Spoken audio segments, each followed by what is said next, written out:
Can I contribute to a traditional and Roth IRA in the same year? Hey everyone, Adam Bergman here, tax attorney and founder of IRA Financial. On today's AdBits, I'm going to explain how the IRA and Roth IRA contribution rules work, 23 and beyond, and can you mix and match pre-tax and Roth contributions? So the simple answer is yeah. The maximum limitation is overall 6,500 or 7,500 if you're over 50 for 2023. So there's a couple of elements that we need to go over to make sure you fully understand how to comprehend the rules so that you can maximize the contribution. So number one is the max, right? You can't go above the 6,500 or 7,500 if you're over 50 per individual. Okay. Once you know the max, now the next thing to consider is, do you have enough income, right? Are you retired? Do you have Social Security?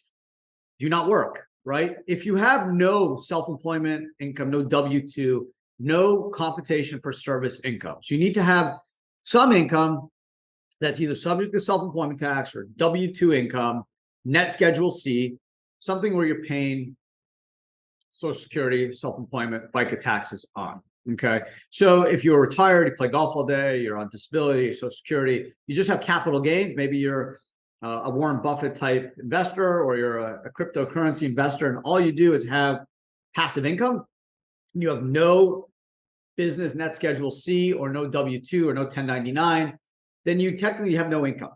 Okay, so you couldn't put in 65 or 7,500 if you don't have any income. Now you're allowed to piggyback off a spouse. So let's say you're disabled, God forbid, or you play golf all day, you're retired, but your spouse works.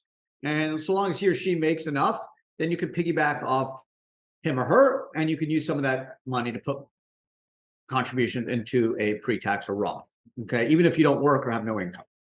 So again, max is 6,500 or 7,500 if you're over 50 for 2023. Number two, you need income, okay? Can't be capital gains, interest, dividends, royalties, rental income. You need to have 1099, W-2, Schedule C, business income to be eligible. If you don't have any and you're married, if your spouse does, you could piggyback off him or her. And contributions are due April 15th. So for 22, they're already passed, but for 23, you can do them up until April 15th, 24. So can you mix and match? The answer is yes. You can mix and match. You can do 3,000 traditional, 3,500 Roth. You can do 6,500 Roth. You can do 6,499 Roth, $1 IRA. But you got to keep the next two things into consideration. IRA, pre-tax IRA, there are tax deductible elements. So you could put $6,500 or $7,500 into a traditional IRA, even if you're Warren Buffett or Jeff Bezos, but you may not be able to get that deduction. Why?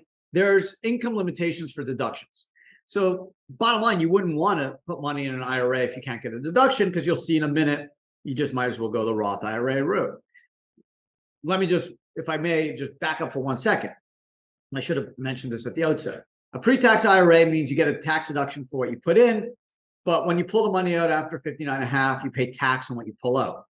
A Roth IRA, no tax deduction when you make the contribution, but so long as you're over 59.5, the Roth's been open at least 5 years, it's all tax-free, so you don't pay that tax. So the Roth IRA, you lose the immediate tax deduction for the contribution, but you have the big win of the tax-free income or gains or distributions when you're 59.5, the Roth's been open at least 5 years.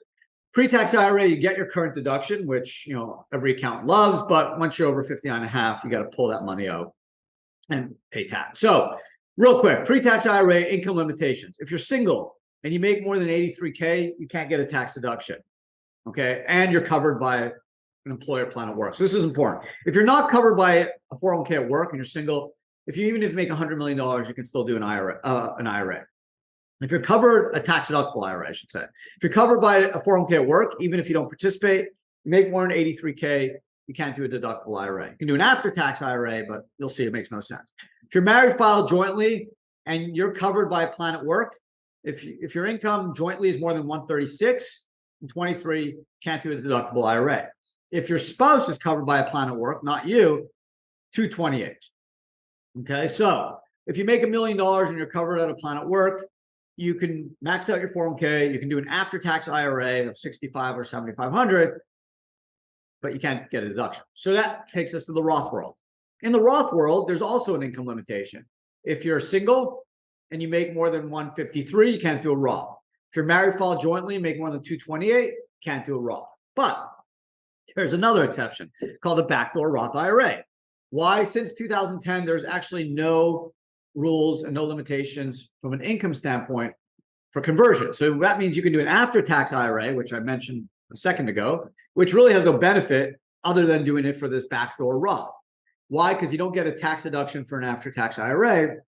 And when you pull the money out after 59 and a half, you still have to pay tax. So you kind of lose the deduction of the pre-tax IRA and you lose the benefit of tax-free growth in the Roth. So you're really in no man's land. You don't want to be there. So the way the after-tax backdoor works is you make an after-tax IRA, you don't claim the deduction, right? There's no income limitation, and then you immediately convert it to Roth. And since there's no income limitations for Roth conversions, even if you make more than 228 and you're married, file jointly, you can still do that. So the only other thing to consider is if you have other pre-tax IRAs out there from previous years at different institutions, you may not be able to convert the full amount of that $6,500 or $7,500 because there's a pro rata formula that takes into account all your pre-tax IRAs to determine how much could be tax-free and how much is taxable. It's just a pro rata formula. So let's kind of summarize all this. So yes, you can mix and match. You can do all pre-tax or all Roth, whatever you want. You can't go above the 6,500 or 7,500 in 2023. But once you understand that, you still need income. Can't be passive. It's got to be business income or income subject to Social Security, FICA, like 1099, W-2, Schedule C, guaranteed payments. Once you have that, if you don't have that, you can piggyback off a spouse. Assuming you have enough income to do the 6,500 or 7,500, again, that's the max. You don't have to max. You can do $1. You can do 500. You can do 6,000. You can do 2,200. You just need to have enough income, and obviously, it's got to make sense for you. Now, let's say you want to do pre-tax. Remember, there's income limitations, right? If you are single and make more than 83K and have access to a 401k at work, you can't do a pre-tax. If you're married, file jointly, and you're covered by a plan at work, 136. If you're married, file jointly, and your spouse is covered by a plan at work, 228. If no one's covered by a plan at work, you can make a gazillion dollars and still do a pre-tax IRA. The IRS just doesn't want you loading up on deductions. Whatever, it's an extra 6,500, 7,500. I don't know why they care, but they do. And then Roth. Let's say you want to do a Roth. If you are married, file jointly, and make more than 228, can't do a Roth. If you're single and you make more than the 153, can't do a Roth. But remember, I said the backdoor Roth IRA is the way around the Roth. So even if you're Jeff Bezos and make a gazillion dollars a year, all you do is make a contribution to an after-tax IRA, do not claim a deduction, and then immediately convert to Roth. And now you're in the Roth world. So that's it. You can mix and match. You can go all in pre-tax, all in Roth. Remember, you may not be able to go all in pre-tax because there are income limitations with no circumvention. Roth IRA, there's circumvention because you can always do the backdoor to get into the Roth, even if you're Jeff Bezos. If you're Jeff Bezos and have access to the Amazon 401k at work, you're not going to be able to do a pre-tax IRA. You can max out at the Amazon 401k. You just can't do a pre-tax IRA because I'm assuming you're probably single, actually, right? You're not. I don't think you're married yet. You got a girlfriend, so I assume you make more than 83K a year. So you're not going to be able to get the pre-tax IRA deduction, but you can still do Roth, and you can obviously max out at the Amazon 401k. So there you go. You can make pre-tax and Roth in the same year. Just be wary of the limitations, the income limitations, and then the income limitations step further on the pre-tax and the Roth, although the Roth has the circumvention solution with the backdoor Roth IRA. Hope you guys enjoyed today's podcast. Fun one. I got this from actually a colleague of mine who asked me this question. I was like, hey, great topic for a podcast. Thank you. So if you guys have questions, comments, leave them. You can leave them wherever you check out your podcast, our YouTube channel, which is fabulous. You can also email them into info@IRA Financial. Just say, ask Adam or Adam Bits or Adam Talks, whatever. It'll get to me. Don't worry. Otherwise, thanks for hanging out. Appreciate the support and have an amazing rest of your day. Take care.